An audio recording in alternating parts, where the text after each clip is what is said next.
तो देखें, आज हम पढ़ेंगे, टॉपिक पूरा पढ़ा चुका हूँ। वर्णमाला एक क्विज लगवाता हूँ तुम्हें, करीब करीब इसमें 100 क्वेश्चन के करीब है, 100 से हाँ 100 क्वेश्चन के करीब है। तो आपको पूरे क्वेश्चन ऐसे एक भी क्वेश्चन नहीं है जो परीक्षा में आया ना हुआ हो, ठीक है। तो हम देखेंगे अब। पहला क्वेश्चन है, निम्नलिखित में से ओष्ठ ध्वनि है, मतलब ओट के द्वारा कौन सी ध्वनि बोली जाती है। ला, ला पता है आपको दंतमूल है। र प्रकंपित को बोलते हैं इसको, रा को। और रा है मतलब ये मूर्धा होती है। माँ, माँ को आप अच्छे से जानते हैं, माँ का नाक से ज़्यादा और मुंह से कम साउंड आता है, इसलिए नहीं बोल सकते। फा, फा इसमें आएगी पा फा, है ना, इसलिए ये आपका राइट आंसर होगा। कौन सा? ये वाला, ठीक है। नेक्स्ट क्वेश्चन की हम बात करें तो नेक्स्ट क्वेश्चन है आपका, सॉरी, नेक्स्ट क्वेश्चन है वोवेल्स को हिंदी में कहते हैं। तो ये तो आप सभी लोग देखते हो कि हम व्यंजन को कॉन्सोनेंट बोलते हैं और वोवेल्स को स्वर बोलते हैं। अक्षर, अक्षर तो एक ऐसा वर्ण होता है जिसको दो भागों में विभाजित नहीं कर सकते। व्यंजन आप जानते ही हैं, व्यंजन 33 होते हैं हमारे।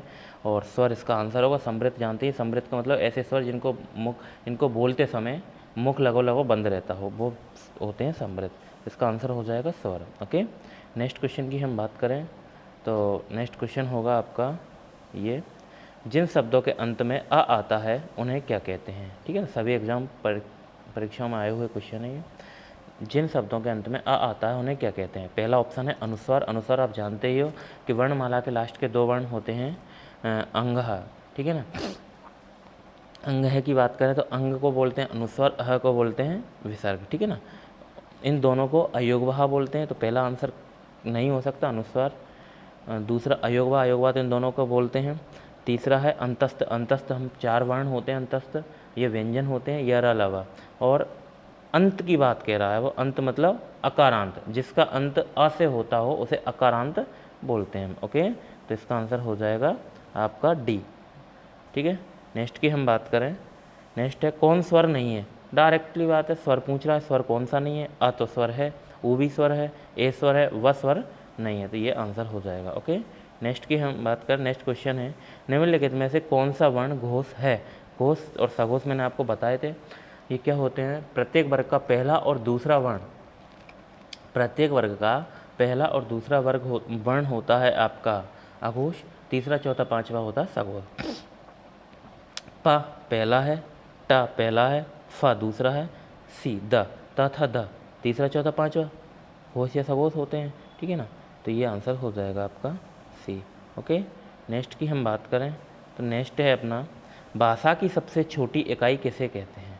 तो भाषा की सबसे छोटी इकाई है वो है, आपको पता है शब्द। शब्द नहीं हो सकती, शब्द किसी वाक्य की सबसे छोटी इकाई होती है। व्यंजन की बात करें तो व्यंजन तो वर्णमाला का एक वर्ण है, ठीक है ना। व्यंजन तो आपको पता है एक स्वर से मिलकर बना होता है। स्वर, स्वर भी एक अलग से इकाई है। लेकिन हम बात करें वर्ण या अक्षर की, तो लिखित रूप में लेखन के आधार पर वर्णमाला की या भाषा की सबसे छोटी इकाई होती है वर्ण। और मौखिक आधार पर पूछे तो मौखिक आधार पर होती है आपकी क्या, अक्षर या वर्ण, सॉरी ध्वनि। तो इसका आंसर है, लिखने के आधार पर नहीं पूछा है, लेकिन अगर ऑप्शन आपको वर्ण है तो वर्ण ही लगाएंगे, ठीक है। नेक्स्ट की हम बात करें तो नेक्स्ट है आपका, वर्णमाला कैसे कहते हैं। मैंने आपको वर्णमाला पढ़ाया था पूरा सिस्टमेटिक। तो वर्णमाला मैंने आपको बताया था कि वर्णों के व्यवस्थित क्रम को हम वर्णमाला कहते हैं। तो व्यवस्थित वर्ण समूह है ना, डी ऑप्शन हो जाएगा, ठीक है, इसका आंसर ये हो जाएगा। नेक्स्ट हम बात करें तो नेक्स्ट है अपना, निम्नलिखित में से कंठ ध्वनि है। तो उच्चारण स्थान मैंने आपको बताए थे, आपको स्वरों के उच्चारण स्थान बताए, व्यंजनों के स्थान बताए। तो यहाँ पर व्यंजनों के पूछ रहा है, स्वर इसमें है नहीं। तो प्रत्येक, मैंने आपको 5 वर्ग बताए थे, क च ट त प। तो प्रत्येक वर्ग का मतलब क च ट त प बताए थे, तो प्रत्येक वर्ग का मैंने आपको उच्चारण स्थान बताया था। का उच्चारण स्थान बताया था कंठ, च का बताया था तालु, टा का बताया था मूर्धा, क च ट त का बताया था दंत, और पा का बताया था ओष्ठ। ओके, तो यहाँ पर हो जाएगा आपका ए आंसर, ठीक है ना, क ख कंठ यही है। फिर नेक्स्ट की हम बात करें, निम्नलिखित में से उच्चारण स्थान के आधार पर मूर्धन्य व्यंजन बताइए। मूर्धन मतलब मूर्धा, मूर्धा कहते हैं हमारे मुख को आके अंदर ऊपर वाले भाग से जीभ जाके लगती है ना, वो मूर्धा होता है, नीचे वाला होता है तालु।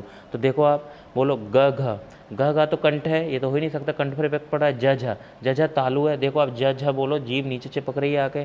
ड ढ, इनको बोलते समय हमारी जीभ ऊपर जाके लग रही है, तो ये हमारा आंसर हो जाएगा। ओके, पाफा ओष्टम, ओष्ट होंगे। निम्नलिखित में से अल्प प्राण वर्ण कौन से हैं?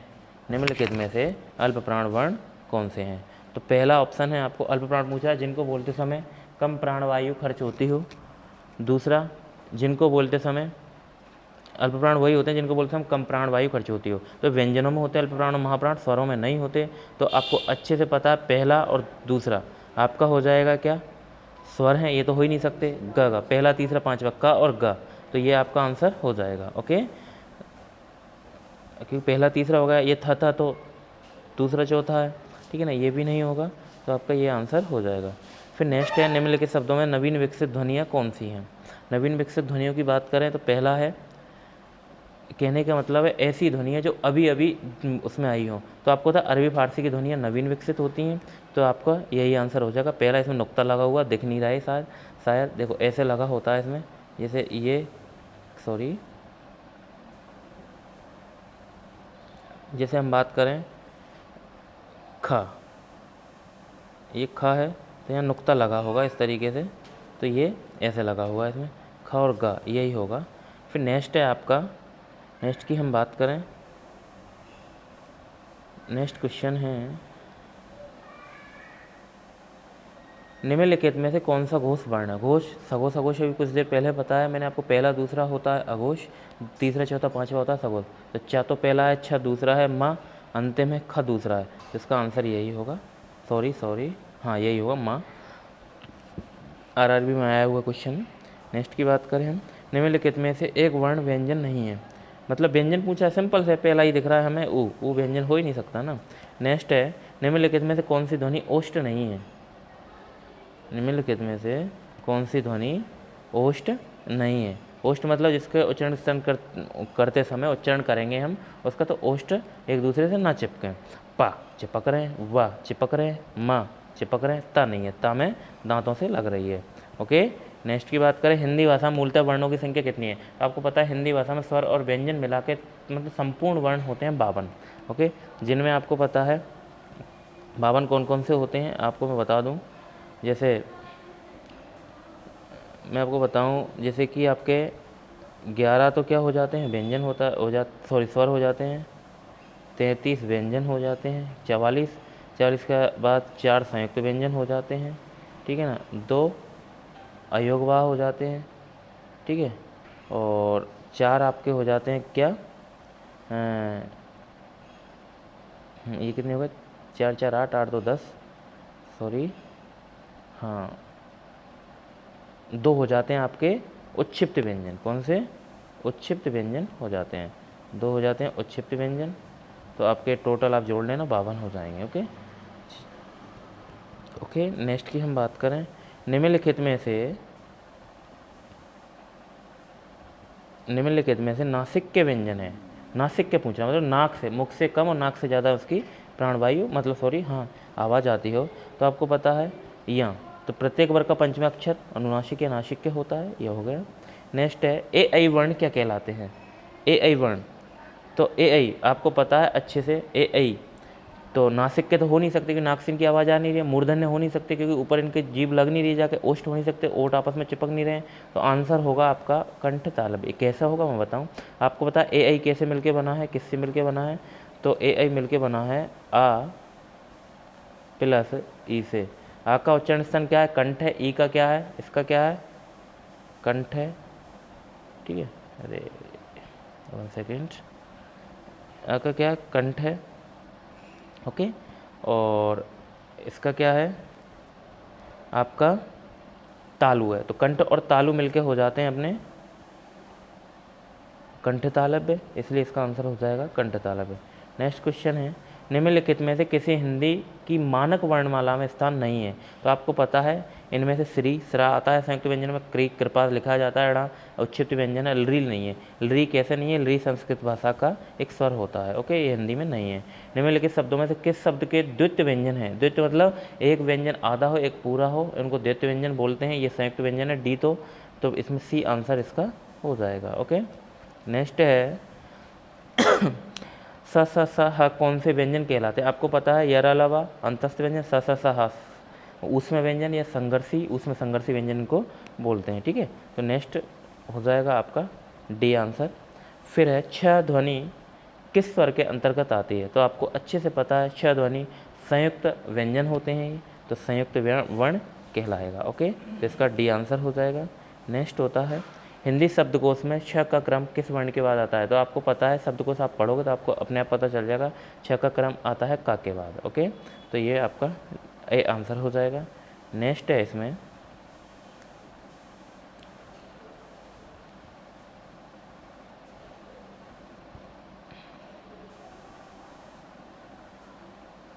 नेक्स्ट है ज्ञ वर्ण किन वर्णों के संयोग से बना है? तो आपको पता है अच्छे से ज और य मिलके क्या बनता है? य वर्ण ज्ञ वर्ण बनता है। उच्चारण के आधार पर पूछे तो ग और या से बनेगा, और ऐसे पूछे नॉर्मली तो किससे बनता है? ये ज और या से बनेगा। फिर है निम्नलिखित में से अघोष वर्ण है। अघोष और सघोष में बहुत देर से आपको बताता आ रहा हूँ, पहला और दूसरा अघोष होता है, तीसरा चौथा पाँचवा होता है। तो पा फा ब यही आंसर इसका अघोष पूछा है, सॉरी। पहला वर्ण देख लो तो हा तो सघोष होता है, च छ ज ये भी सघोष होगा, प फ ब ये भी सघोष होगा, और स स स ये तीनों कैसे होते हैं? अघोष होते हैं। तो यही आपका आंसर हो जाएगा डी, ठीक है। फिर घ का उच्चारण स्थान कौन सा है? घ क ख ग आपको मैंने बताया था क वर्ग पूरा क्या है? कंठ से होता है, ओके। मूर्धा अलग होता है, तालु अलग होता है, दंत अलग होते हैं। फिर निम्नलिखित में संयुक्त व्यंजन कौन सा है? संयुक्त व्यंजन की हम बात करें, संयुक्त व्यंजन मेरे को आता था छ त्रय ज्ञ और स्रा, ये होते हैं। तो इनमें देख लिए ज्ञ है ना, ज्ञ दिख रहा है हमें, तो ज्ञ हो जाएगा, ओके। नेक्स्ट की बात करें हम, नेक्स्ट है निम्नलिखित में से कौन सा वर्ण उच्चारण की दृष्टि से दंत नहीं है? दंत मतलब दांतों से उसको उच्चारण करेंगे तो जीभ दांतों से टकराएगी, नहीं टकराएगी, दंत नहीं है पूछा। त को बोलेंगे टकराएगी, तथा द न को बोलेंगे तो टकरा रही है, द को बोलेंगे टकराएगी, ट को बोलते समय ऊपर जाके लग रही है जीभ हमारी मूर्धा से, तो आंसर हो जाएगा ट, ओके। नेक्स्ट है कौन सा अमानक वर्ण है? अमानक बोले तो ऐसा जो हिंदी शब्दकोश में नहीं आता हो वो, तो आपको दिख रहा होगा एक वर्ण झ बोलते हैं इसको, ये अमानक है, ओके। छ वर्ण किसके योग से बना है? तो क और श मिलके बनता है छ, ठीक है ना। तो इसका आंसर हो जाएगा आपका ए, ओके। नेक्स्ट है हिंदी वर्णमाला में स्वरों की संख्या कितनी? अभी कुछ देर पहले बताया था मैंने, 11 तो स्वर होते हैं, 33 व्यंजन होते हैं, 4 संयुक्त व्यंजन होते हैं, 2 उच्छिष्ट व्यंजन होते हैं, 4 उसमें व्यंजन होते हैं, और 2 अयोगवा होते हैं, ओके। नेक्स्ट बात करें हम, निम्नलिखित में कौन सा स्वर नहीं है? तो सिंपल सी बात है, अलग ही दिख रहा है आपको ड, लेकिन बीएड में आया हुआ क्वेश्चन है, इसको ईजी मत समझना आप। निम्नलिखित में से कौन सा ट वर्ग का नहीं है? ट ठ ड ढ, ये तो ये हो गए ट वर्ग हो गए, तो ट मिल रहा है हमें, देखो ट ठ दिख रहा है, ये होगा, ट ठ ड दिख रहा है, ट ठ ड ढ दिख रहा है, इसका अंतिम वर्ण होता है ये, लेकिन आंसर होगा अपना क्या? घ, क ख ग का वर्ग का है। हिंदी वर्णमाला में व्यंजनों की संख्या है, आपको कुछ देर पहले बताई थी 33 है, आपको 33 लगा के आना है अगर परीक्षा में पूछे तो। नेक्स्ट है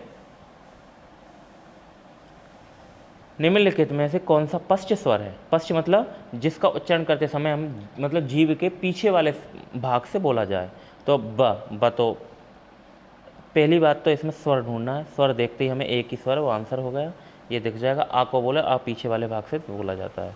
खड़ी पाई वाले व्यंजनों का संयुक्त रूप कैसे बनाया जाना चाहिए?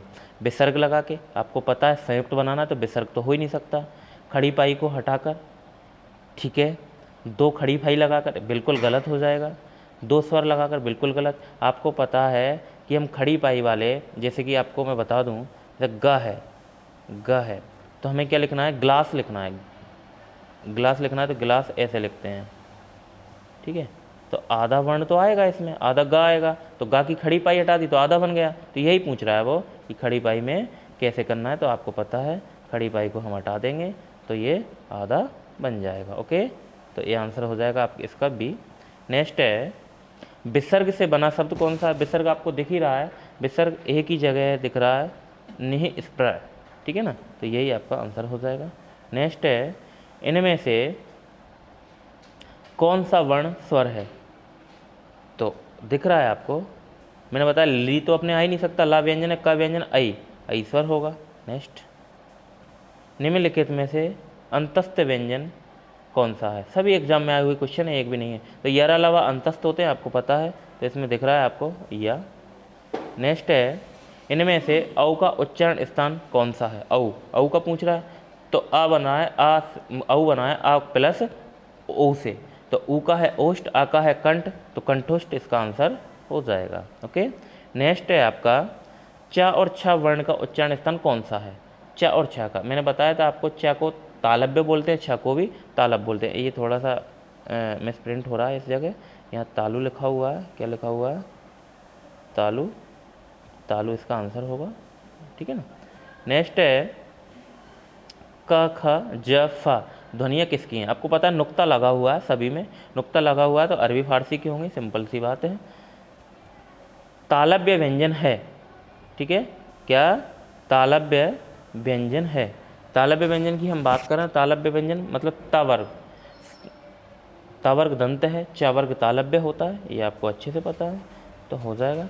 ये तो वर्ग ही नहीं है, ठीक है ना, तो च छ ज झ ये तालव्य व्यंजन होते हैं।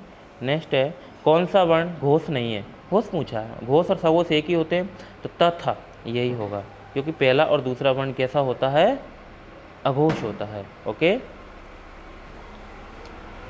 नेक्स्ट, किस शब्द में री स्वर नहीं है? तो आपको होता है कृष्णा, आप इंग्लिश में लिखोगे तो आई आएगी, तो क्री है, कृपा है, दृष्टि है, आज, इसका आंसर हो जाएगा आज, ठीक है। नेक्स्ट क्वेश्चन की हम बात करें तो आज के लिए काफ़ी है। नेक्स्ट क्वेश्चन में अगली वीडियो में आपको और क्वेश्चन करवाऊंगा इसके।